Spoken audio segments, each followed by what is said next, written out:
Oke, pertemuan 14, pencahayaan atau shading yang kedua. Kita ada di sini, Mas Ian. Pokok bahasan adalah pencahayaan atau shading. Sub pokok bahasan adalah vektor normal. Vektor normal di OpenGL, yaitu normal GL normal 3F. Kemudian pembahasan tentang vektor secara matematika. Kemudian vektor normal manual. Terus GL normalize dan GL color material. Latihannya begini. Bikin teapot menggunakan glued solid teapot, terus diaktifasi shadingnya, terus dibuat dia beranimasi berotasi terhadap sumbu X. Sumbu horizontal, jadi dia muternya terhadap sumbu horizontal. Itu latihannya. Terus refreshing ini di shading di OpenGL itu ada ini komponen-komponennya, ada ambient, diffuse, dan specular. Kalau digabung jadi Phong reflection. Terus pencahayaan untuk objek manual. Proses pencahayaan yang diterangkan sebelumnya itu semuanya menggunakan objek bawaan dari library glued, yaitu dengan perintah glued solid bintang, entah glued solid cube, entah glued solid teapot ataupun yang lainnya. Pertanyaan yang muncul adalah bagaimana mengaktifkan pencahayaan untuk objek 3 dimensi buatan sendiri. Nah, kembali ke sini, ke pelajaran pemantulan atau refleksi. Ini saya dapat pertama kali di SD, terus kemudian diulang di SMP, kemudian SMA kalau saya juga diulang. Nah, ini kalau ada cermin cahaya, terus ada cahaya P di sini, kena cerminnya pada titik O, cahaya tersebut akan dipantulkan jadi berkas cahaya Q. Nah, di sini ada garis normal. Garis normal ini sifatnya tegak lurus terhadap cermin. Nih mirrornya. Nah, ada hukum refleksi yang bilangnya begini. Sudut datang sama dengan sudut pantul. Di sini sudut dihitung terhadap garis normal. Maksudnya apa? Ini antara sinar cahaya datang P masuk, di sini ada normal, maka sudut datangnya tuh di sini. Theta I. Nah, sudut pantulnya yang terbentuk antara bidang normal dengan Q di sini, Q, theta R itu besarnya akan sama persis dengan theta I. Nah, di OpenGL supaya pemantulan ini proses shadingnya terjadi dengan baik, kita perlu memberikan informasi tentang bidang normal di sini untuk tiap-tiap bidang. Nah, perintahnya adalah GL normal 3F. Kemudian dikasih di dalamnya sini sebagai argumen adalah nilai vektornya dari normalnya. Contohnya ada di program modul praktikum 9.5. Nih, 9.5 modul praktikum ya kan, 9.5. Ini saya copy, ini sudah saya kopikan di sini. Ini kalau saya run, hasilnya jadi seperti ini. Nah, ini kubusnya dibuat secara manual. Nah, karena shadingnya berjalan, maka terlihat antara sisi yang satu, bidang yang satu dengan bidang yang lain akan berbeda warna. Dan tergantung pada lokasinya, warna bidang tersebut akan berganti sesuai dengan lokasinya dia terhadap sumber cahaya yang terkena pada bidang tersebut. Ini bisa ditekan tombol 1 untuk on off ambient, tombol 2 untuk spekular, yang bagian sini masih ada 2 untuk diffuse, bagian sini masih hijau, ini terlihat ini spekular. Spekularnya kalau saya matikan sudah tidak terlihat, bentuknya akan kotak 3 dimensinya terlihat. Kalau diffuse saya nyalakan, ini biru, terlihat bentuknya kubusnya. Dicoba dulu di tempatnya masing-masing program dari modul 9.5 ini. Nanti kalau sudah saya akan jelaskan, tapi dicoba dulu. Saya kasih waktu dulu.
Sudah? Ada pertanyaan kah?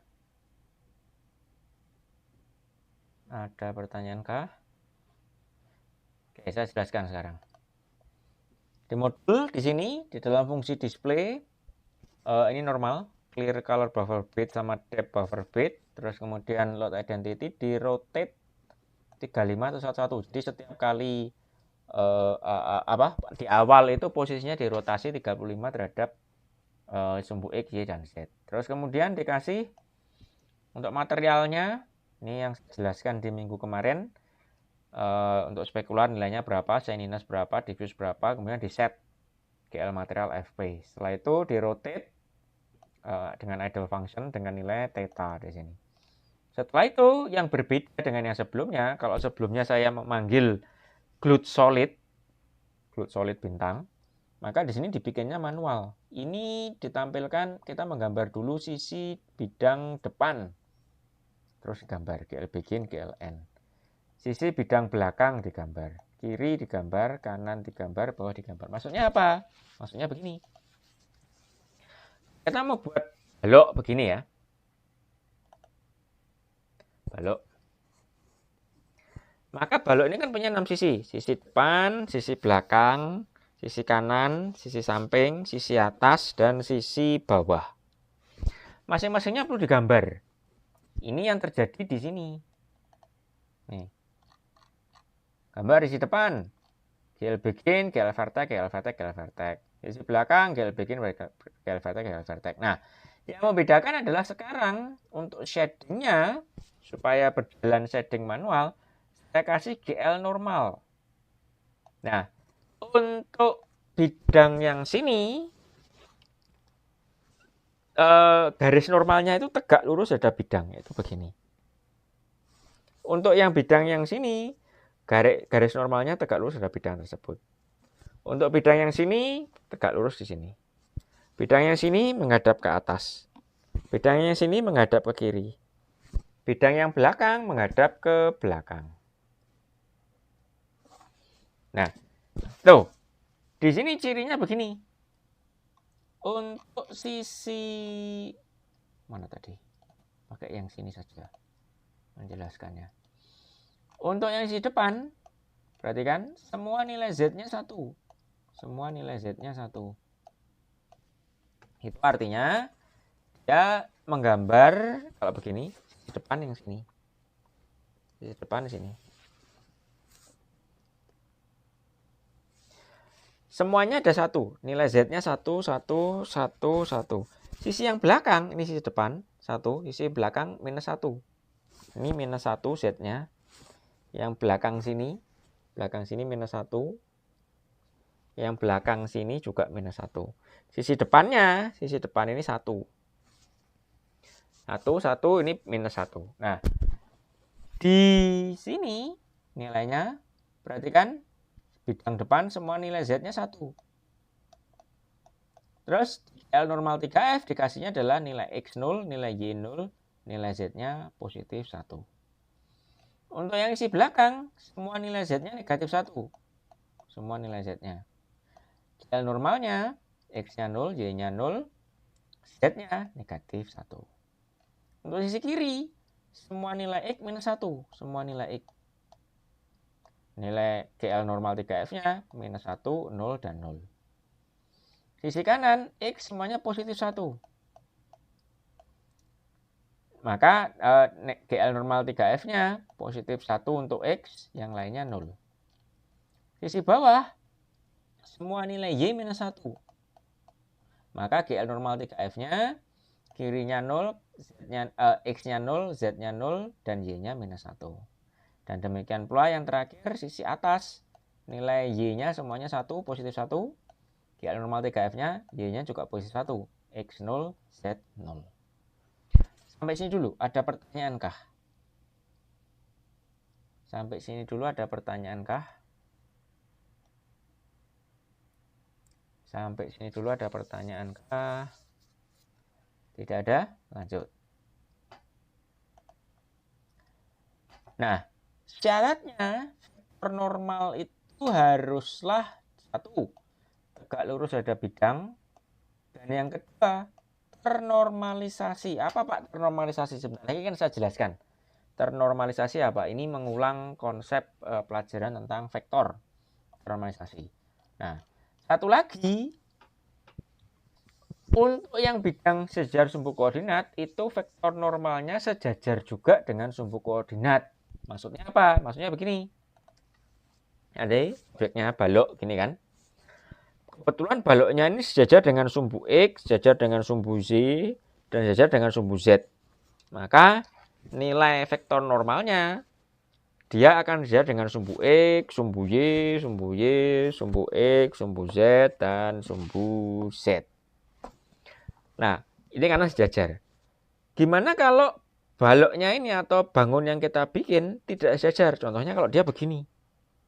Kalau dia begini. Ini sumbu X-nya di sini, sumbu Z, Y-nya begini, sumbu Z-nya di sana. Dia tidak sejajar dengan salah satunya. Nah, nanti terus nilai vektor normalnya gimana cara ngitungnya ini di sini? Atau di sini? Atau di sini? Nah, ini sebentar lagi akan saya ajarkan. Jadi yang pertama ternormalisasi itu artinya apa? Dan yang kedua adalah kalau yang tidak sejajar bangunnya gimana? Mengulang ke pelajaran vektor dulu. Pelajaran vektor ini SMP pernah dapat, terus kemudian SMA diulang. Vektor ini biasanya ditulis dengan huruf kecil, V di sini atau U atau yang lainnya.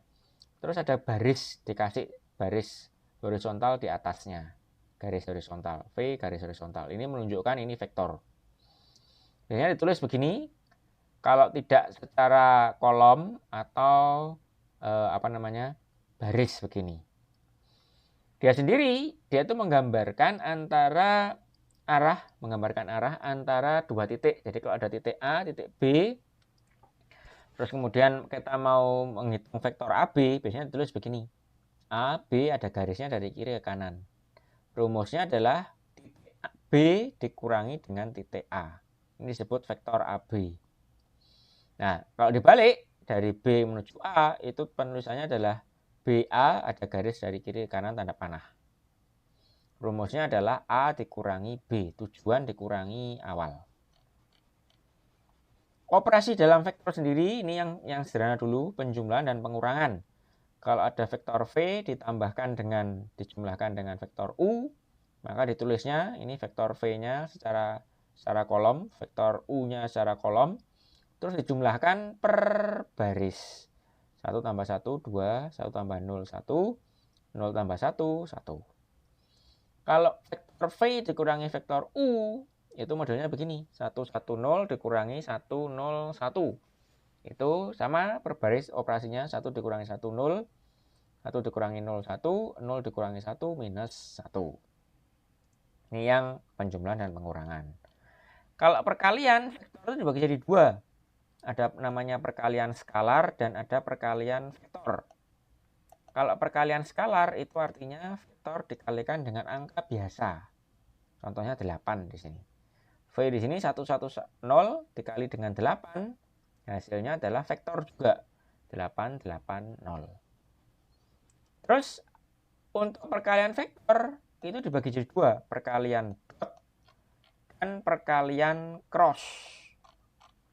Kalau perkalian dot V dot U itu modelnya begini.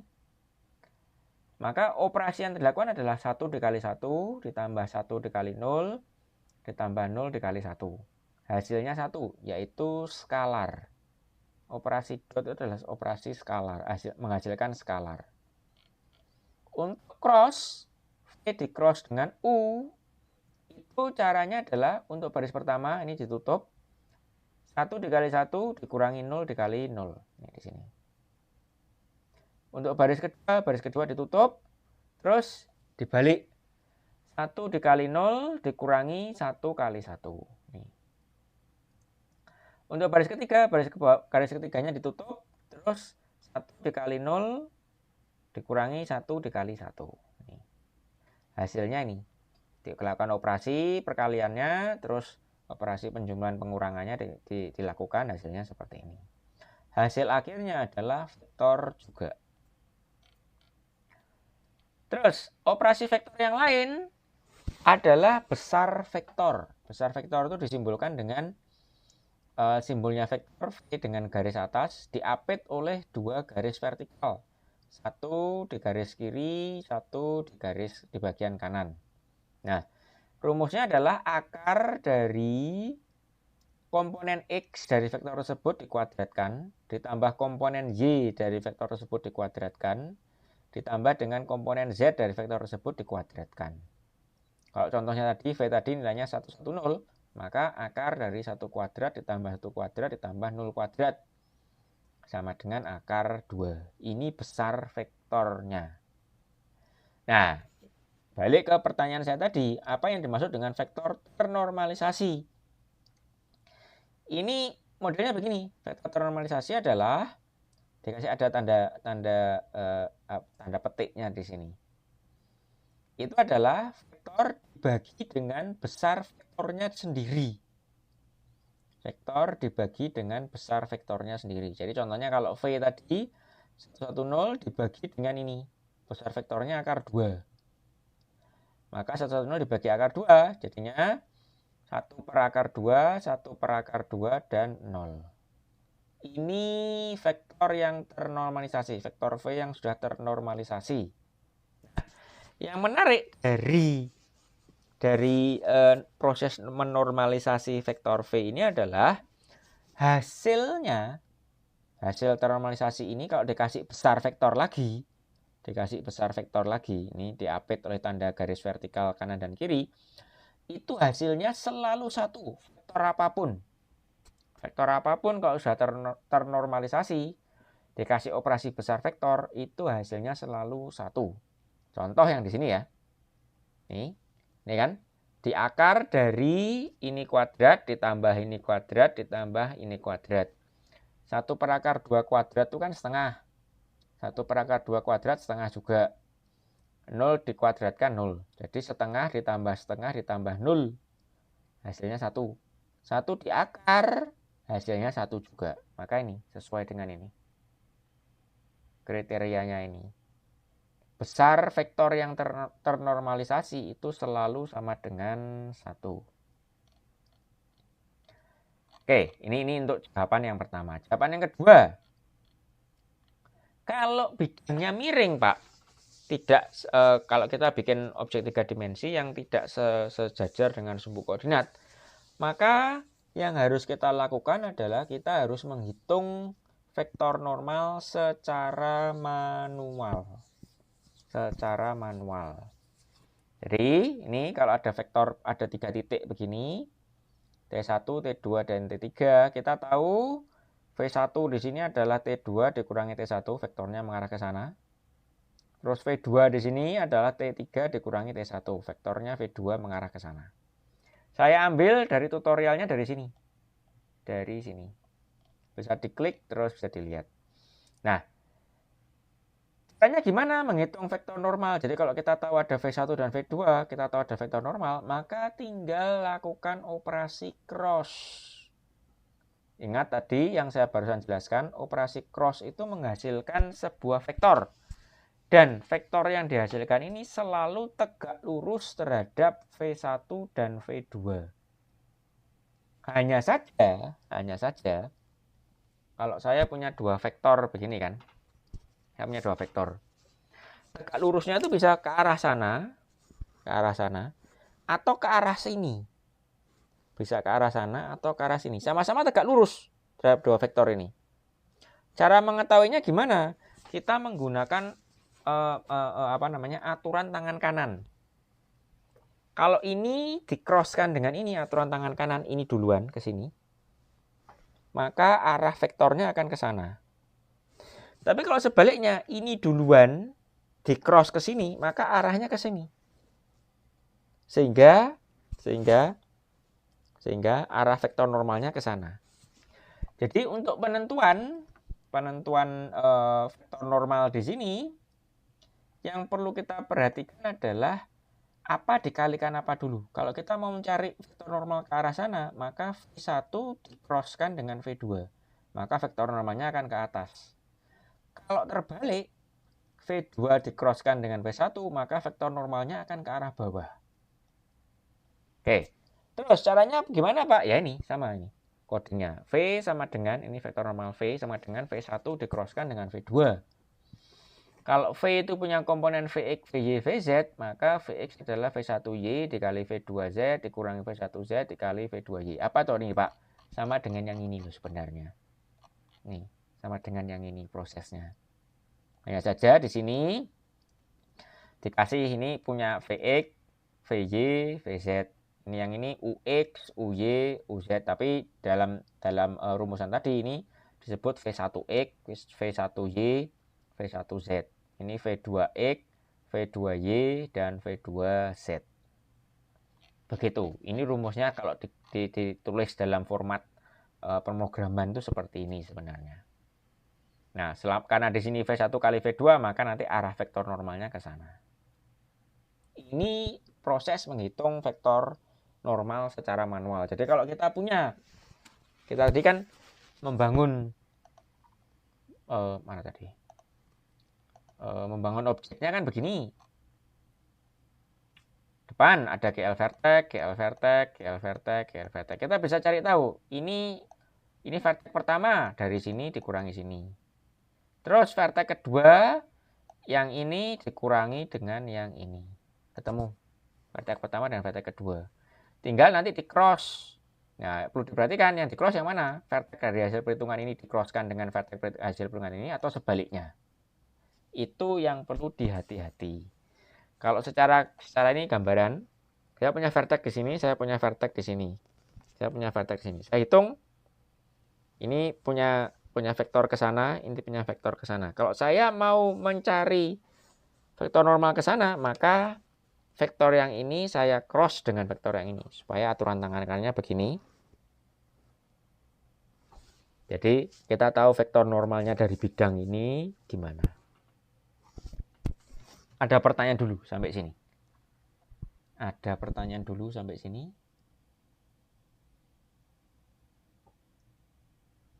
Ada pertanyaan dulu sampai sini. Ini menghitung manual.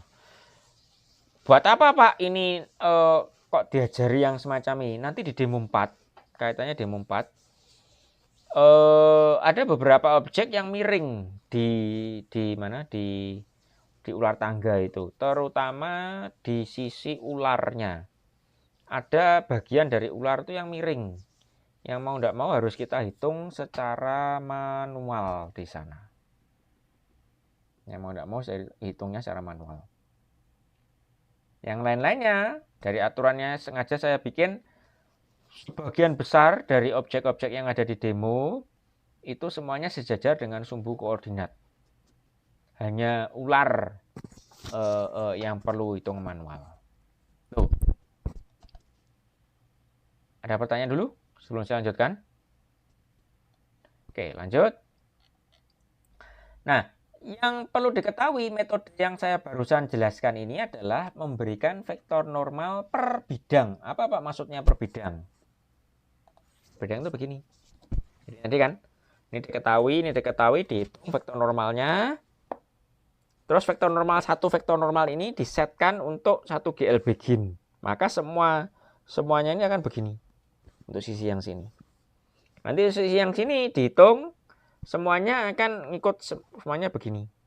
Nah, masalahnya titik sini itu kan sebenarnya titik perpaduan antara bidang sini, dan bidang sini kan. Bidang depan, bidang kanan, dan bidang atas. Tapi satu titik ini dia punya 3 vektor normal. Satu ngikut yang sini, satu ngikut yang sini, dan satu ngikut yang sini. Harusnya vektor normal untuk titik yang sini itu tidak begitu. Cukup satu saja, tapi dia mengarahnya begini.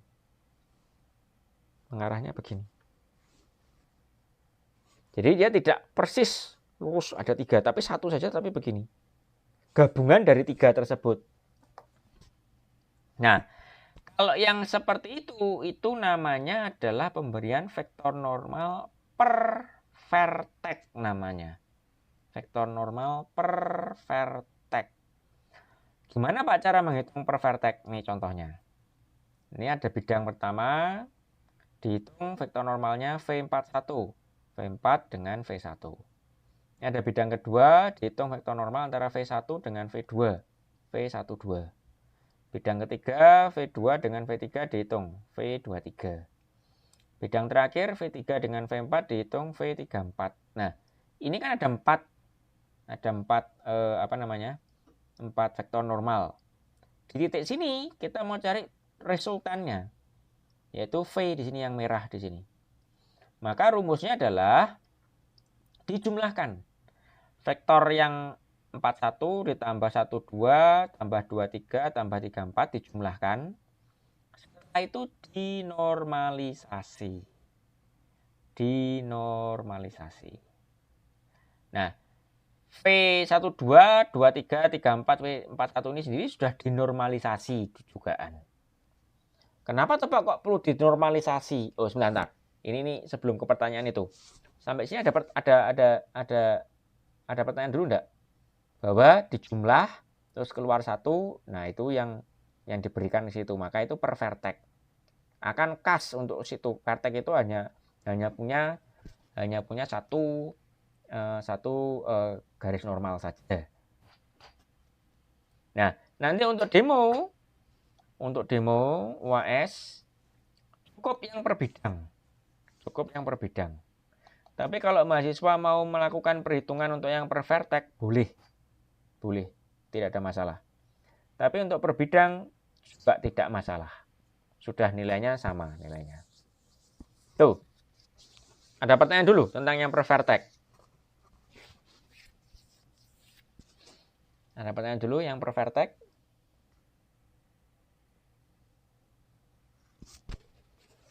Nah, terus berikutnya yang perlu diingat adalah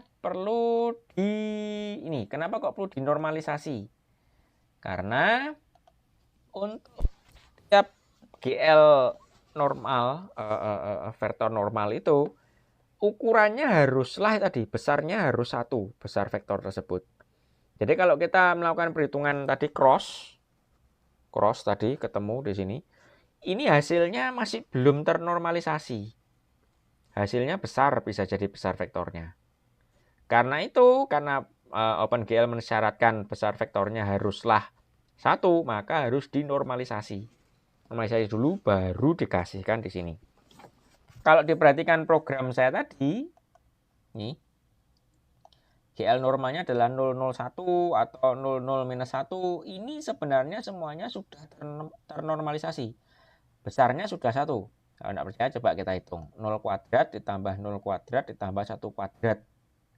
0 tambah 0 tambah 1. 1. Di akar hasilnya tetap 1. Jadi sudah ternormalisasi. Sudah. Yang model-model begini ini sudah ternormalisasi. Yang belum ternormalisasi adalah yang kalau kita melakukan proses perhitungan dengan cross tadi. Itu yang belum ternormalisasi. Oke. Ada pertanyaan dulu sampai sini? Ada pertanyaan dulu sampai sini? Kalau ada, lanjut. Satu lagi. Nih.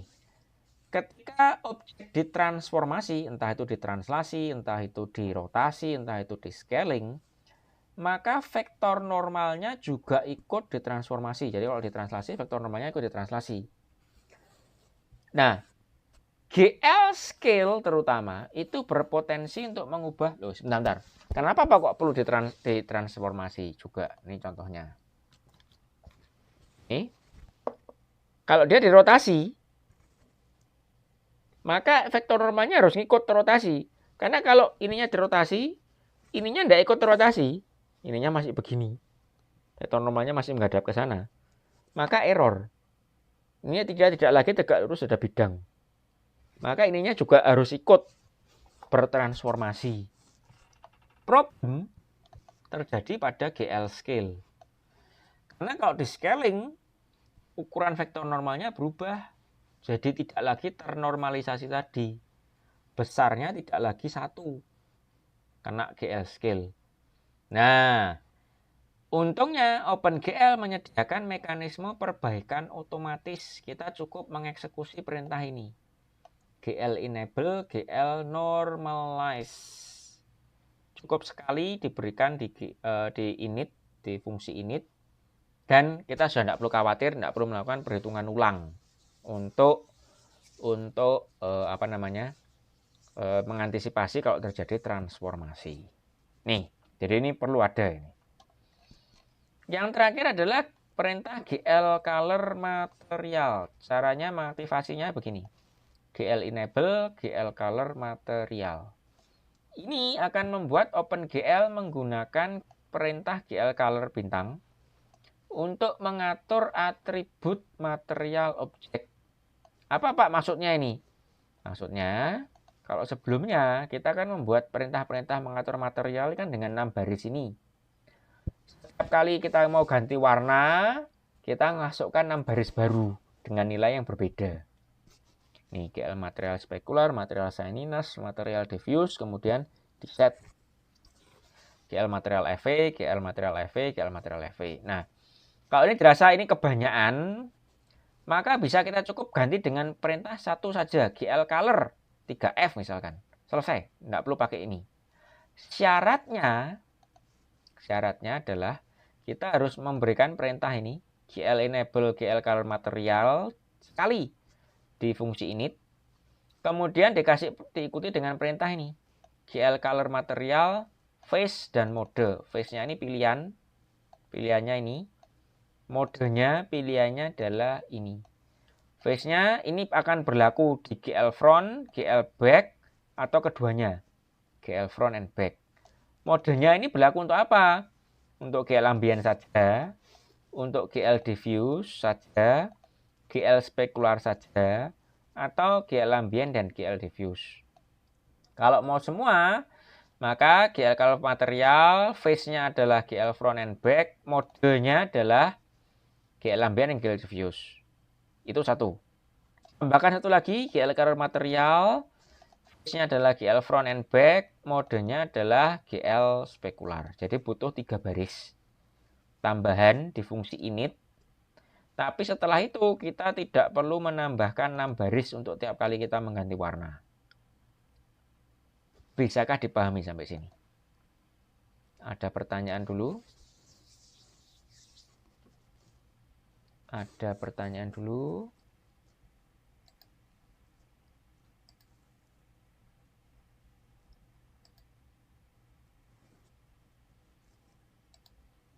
Ada pertanyaan dulu?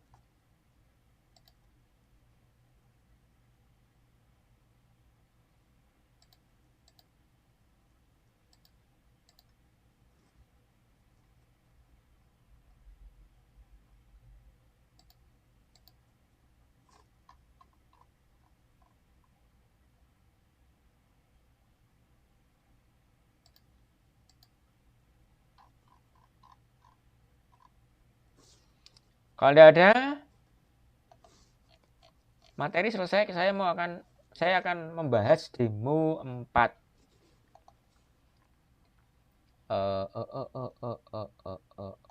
Ini demo 4. Terus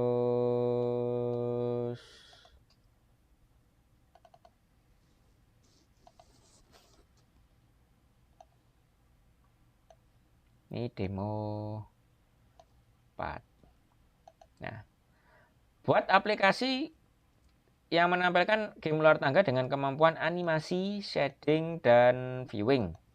Aplikasi ini merupakan kelanjutan dari aplikasi yang dibuat di demo sebelumnya, demo 3. Penjelasan. 1. Objek-objek pada papan sama seperti di demo, ini harusnya 3. Hanya saja di demo 4 menggunakan mekanisme shading. 2. Ada mode view ketiga yang menampilkan pergerakan layar seolah-olah user berjalan di dalam papan luar tangga. Ini apa Pak? Ini materi untuk minggu depan. Posisi awal kamera pada mode ketiga ada di posisi objek observer dan menghadap ke kanan. Ini sama, materi untuk di minggu depan. Penilaian. 1. Animasi. Pada mode view kedua, objek observer berotasi pada sumbu X, Y, Z sesuai dengan penekanan tombol mouse kiri, tengah, dan kanan. 10 poin. Animasi mulai di mode view kedua dan berhenti di mode view 1 dan 3. Klik tombol mouse meneruskan dari sudut terakhir. Nih, saya klik tombol V. Ini dia berotasi objek observernya. Saya tekan ini tombol kanan, dia berotasi pada sumbu di sini. Saya tekan lagi. Saya tekan yang lain, rotasinya berbeda sekarang. Ini kalau dia di mode 1 dia diam saja. Hanya di mode 2 dia yang berotasi. Oke, terus shading. Buat sumber cahaya ambien, diffuse, dan spekular. Satu ambien, satu light untuk diffuse, dan satu light untuk spekular. Semua bidang diberi vektor normalnya. Hanya pada balok-balok yang sejajar dengan sumbu koordinat atau menggunakan GR rotate atau menggunakan glued solid itu 15 poin. Semua balok ular termasuk yang tidak sejajar dengan sumbu koordinat dihitung secara manual itu 25 poin. Ini di sini. Saya putar.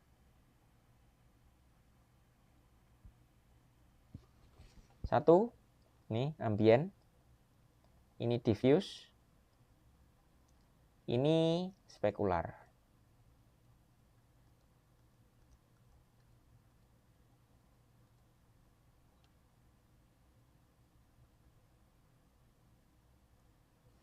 Nih. Terus pada mode 3, mode viewing, ada mode view ketiga ketika tombol V ditekan dari sudut pandang kamera. Proyeksi mode ketiga harus perspektif, mode 1 dan mode 2 harus ortogonal. Nih saya tekan tombol V, ini kan. Masuk ke dalamnya dia. Pada mode view ketiga, semua objek NRP dirotasi 90 derajat sehingga tampak berdiri tegak lurus terhadap dasar papan ular tangga ini. Sekarang berdiri semua nih angka-angkanya. 3, ini kan. 4, 5, 6 berdiri semua. Berjalan di dalam lingkungan maze, navigasi menggunakan tombol panah atas, bawah, kiri, kanan. Ini barusan saya gerakkan. Ini tombolnya. Ini saya ajarkan di minggu depan. Ini si observernya bisa gerak juga.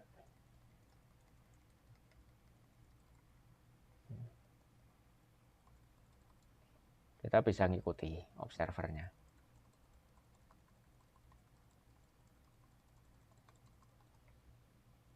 Nah, untuk yang di sini menembus tembok tidak ada masalah. Tuh, observer di sana. Oke. Ini nanti akan saya posting sesegera mungkin. Terus sudah bisa dicicil ya. Jadi bisa mulai bagi-bagi tugas. Oke, kamu si A ngerjakan ini animasi. Si B bikin vektor normal untuk lantai. Si C bikin vektor normal untuk dinding. Si D bikin vektor normal untuk angka. Si E bikin vektor normal untuk ular dan tangga misalkan. Tapi sudah bisa dicicil. Paling tidak materi sudah mencakup topik pembahasan sampai dengan di sini. Minggu depan nanti baru saya akan bahas tentang yang di sini. Minggu depan. Ada pertanyaan? Ada pertanyaan sejauh ini? Kalau tidak ada, materi saya sudahi sampai segini. Jangan lupa absen, terus mahasiswa bisa log off dari Google Meet.